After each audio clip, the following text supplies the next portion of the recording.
Praise the lord. ఈ రోజు దేవుని వాక్యము, నీవు ఆశీర్వాదముగా నుండువు.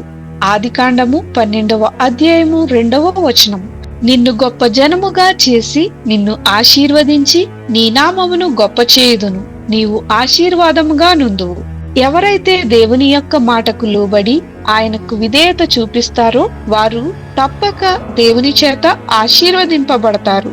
అబ్రహాము ఎప్పుడైతే దేవుని ఆజ్ఞకు లోబడి తన తండ్రి ఇంటిని, తన దేశమును విడిచి దేవుడు చూపించే దేశమునకు బయలుదేరాడో, దేవుడు క్రమక్రమంగా ఆశీర్వదించటం ప్రారంభించాడు. కేవలము అబ్రహాము, అతని కుటుంబం ఒక్కటే దీవించబడటం కాదు గాని అబ్రహాము ద్వారా దేవుడు అనేక జాతులను, వ్యక్తులను ఆశీర్వదించాడు. మనము కూడా దేవుని మాటకు లోబడితే మనము కూడా దీవించబడతాము. ప్రార్థన.